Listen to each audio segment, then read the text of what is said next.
Ya, shalom, selamat siang. Kembali kita akan membahas satu topik yang menarik ya. Saya memberikan judul pada siang hari ini sebuah konten cukup percaya Yesus. Mengapa gereja tetap mengajarkan Tritunggal?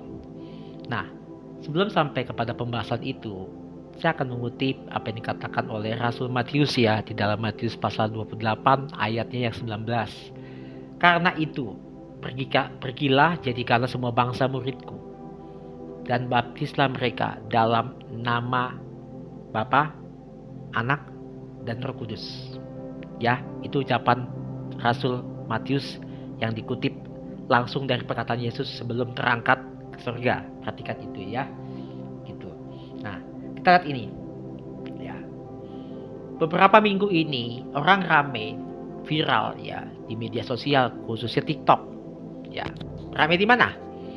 Ada yang mengaku apologet, entah benar atau tidak, saya nggak sebut namanya ya, yang mengatakan kita nggak perlu istilah-istilah yang ribet, Tritunggal, Duinatur Yesus, Hipostasis Union, istilah-istilah teologi, macam-macam itu nggak perlu, bikin ribet, bikin sulit.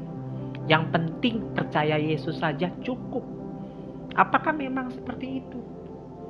Ya, nggak ribet dengan istilah-istilah itu. Cukup percaya Yesus saja. Nah, pertanyaannya buat yang di luar sana gitu. Ya, percaya Yesus yang bagaimana? Nah, saya terpanggil sebagai seorang pendeta dan juga dosen teologi ya untuk menyampaikan ini dengan tidak maksud menyerang ataupun menyudutkan orang tersebut. Ya, gimana pun juga kita nggak pernah lepas dengan yang namanya teologi. Ya, nggak pernah lepas hal itu. Kalau begitu kita sepertinya ya kalau dengar perkataan itu kita nggak perlu ribet segala macam dengan istilah-istilah itu ya berarti sepertinya pernyataan itu rohani ya. Namun bagi seorang saya pribadi ya sebagai pendeta dan dosen teologi saya terpanggil untuk menyampaikan ya tanda petik kebingungan ini gitu dengan jujur dan bertanggung jawab.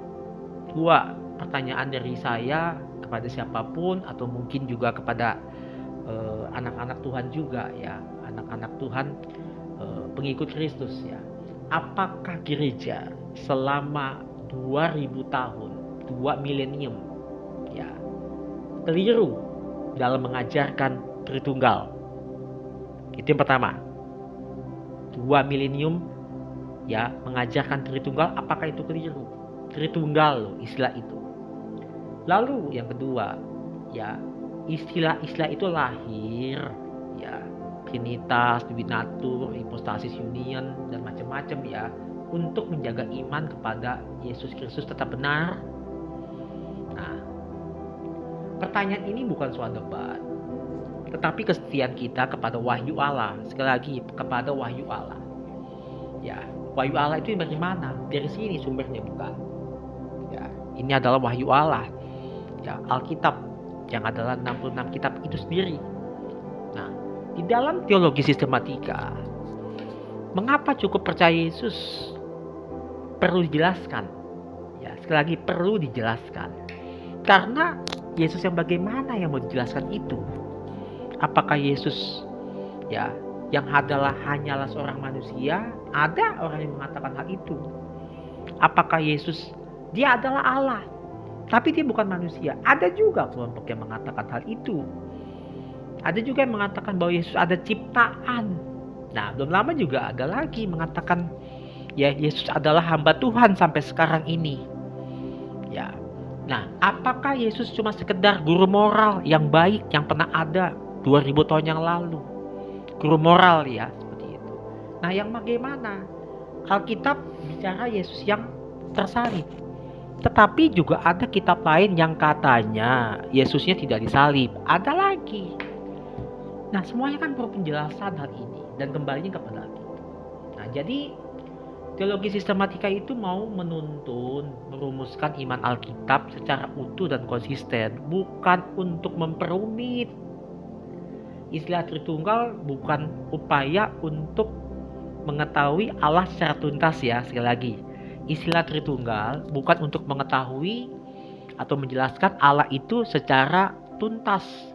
Tetapi upaya gereja setia kepada kesaksian, lagi-lagi ini Alkitab, menjaga kesetiaan kita kepada firman Tuhan. Bagaimana itu kesetiaan itu? Ya, kesetiaan yang adalah Allah itu Esa. Ya, Bapa adalah Allah. Putra adalah Allah. Roh Kudus adalah Allah. Tetapi bukan 3 Allah, tetapi 1 Allah. Perjanjian Lama dan Perjanjian Baru mengatakan hal itu.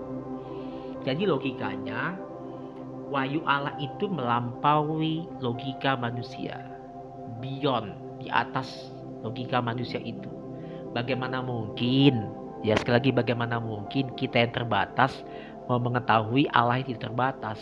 Hanya Allah lah yang menyampaikan atau membuka tabir dirinya sendiri supaya kita boleh mengenal siapakah Allah itu. Dalam wujud siapa? Yesus Kristus. Nah, dasar Alkitabiah, Tritunggal ya.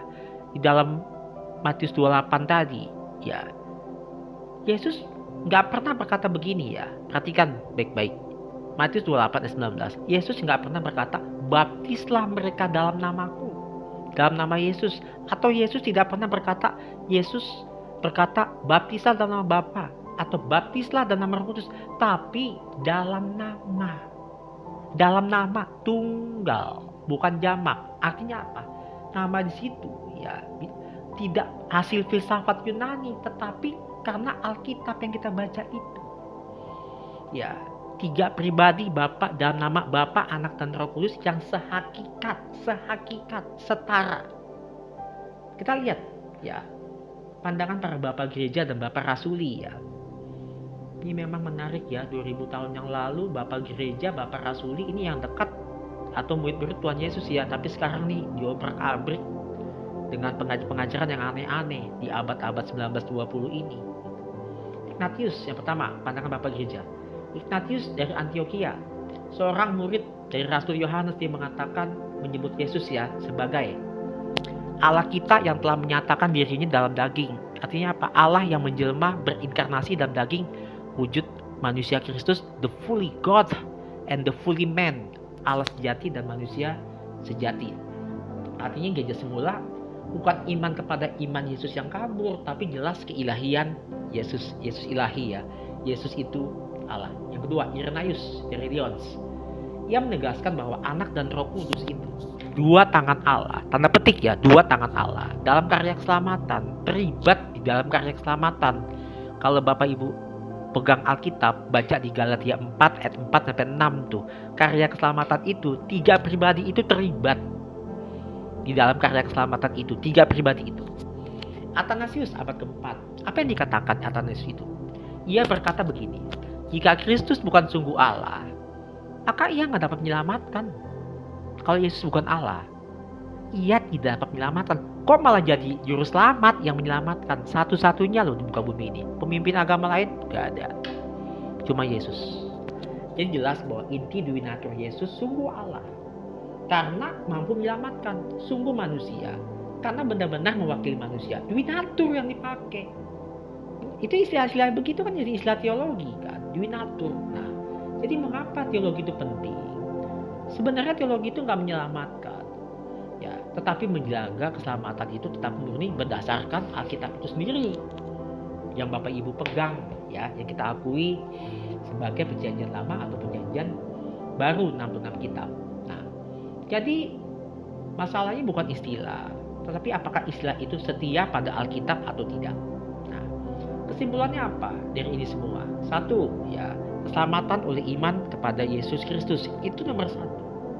Namun iman kepada Yesus perlu dijelaskan, bukan disederhanakan secara keliru. Disederhanakan itu makin parah nantinya, tapi dijelaskan Yesusnya bagaimana. Dan yang ketiga, Tritunggal dan duinatur Yesus bukan beban iman, tetapi penjaga iman. Sekali lagi, Tritunggal, duinatur, hipostasis itu bukan beban iman, tetapi penjaga iman.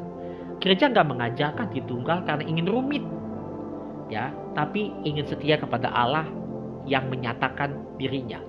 Sebagai penutup, iman Kristen itu sederhana untuk diselamatkan, tetapi kudus dan dalam untuk darah. Terima kasih untuk hari ini. Solidio Gloria, Tuhan Yesus memberkati. Shalom.